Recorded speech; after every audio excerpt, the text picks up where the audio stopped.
And hello, I'm Welma Red, and I will be talking about the principles of photography.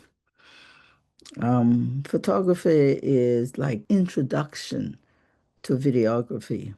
And so we're going to look at some of the principles of photography, and perhaps you can see how it relates to video production. I'm going to share my screen. This is a PowerPoint that I created on visual storytelling, which includes both photography as an introduction to videography. Photography is about light, framing, composition, and subject. The camera only sees light, colors of light, temperatures of light, intensity of light, and that's what makes the picture. So it's important to know the kind of light you have and the source of your light. Framing is the subject that's in the frame. It could be a person, it could be food, or a building. And composition is how you frame that subject. Do you put them to the edge of the frame, in the center, or at the top? I would like to go on to talk about the one shot. That's a frame. One shot is a frame. When you put several frames together, you get a clip. And when you put several clips together, you get a sequence. And the sequence, if it's moved through time, it creates the illusion of motion.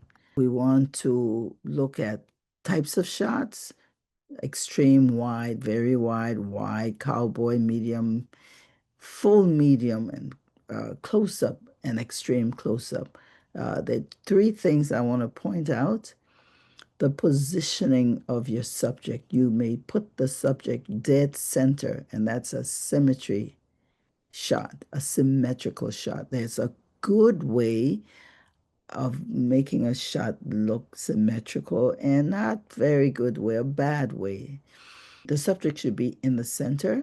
There should be some headroom, and the eyes should be 1/3 of the way from the top. You shouldn't cut the chin. You should not cut someone's head that we can't see them. If you have a tall and a short person, you have to position the camera in such a way that it takes both. And you also have to be cognizant of what is called nose room. If you see only one ear of a subject, it's called a profile shot. I'm only seeing one ear. I'm in profile. You cannot see my full face. And in that case, you want to give nose room. If the subject is in motion, as in a video, that's called lead room. It's the same. You will keep them at the back of the frame and keep the camera moving along with them to give them what is called lead room. It's the same as nose room, except in motion, when the subject is in motion. At this point, I would like to pause and ask you to dissolve the screen. I'm going to, I'll ask one question for now, and then maybe another question later on. You can stop, answer the question, and then continue to watch the video. So let's go back to the PowerPoint. We have different kinds of shots. I took this picture on a ship, on a cruise ship, just outside of San Juan, Puerto Rico. And I'm on the ship. And this is called an extreme wide shot. Skyscrapers are just less than an inch tall, are little specks and little dashes. And that's called what? An extreme wide shot, EWS. Oftentimes we start videos, we start movies with extreme wide shots or very wide shots. This is a very wide shot. This is on the ship. All the passengers and the people who organize the cruise are here. Now, a wide shot includes from head to toe.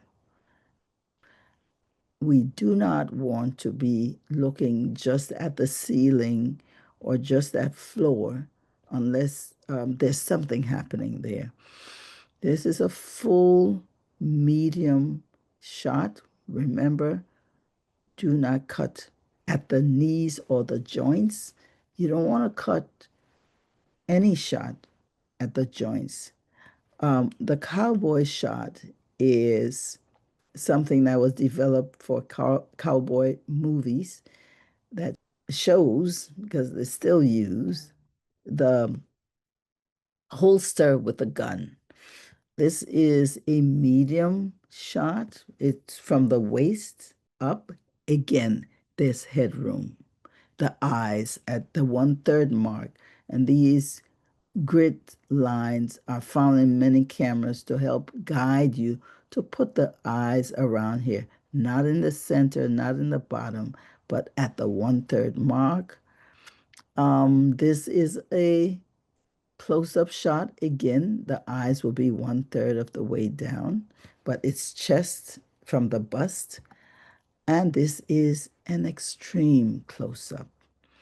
Low angle shots give prominence to your subject, whereas high angle shots may diminish the subject. What you want is a shot that's neutral, where the lens is right at the level of the eye. Right at the level of the eye. This is one shot, a neutral shot. This is a 2 shot and a 3 shot and a group shot. This is an aerial shot. Aerial shots can be very high up from an airplane. I wasn't in an airplane, so I just took this one. And these are called cant or Dutch angle shots because they are twisted, skewed, so you can get a full frame of a very high building. And these, again, I would like to pause and ask you a question about what we just looked at, different kinds of shots. I hope you understand um, what it is and the importance of really framing your shots properly and making sure your subject is facing the light, not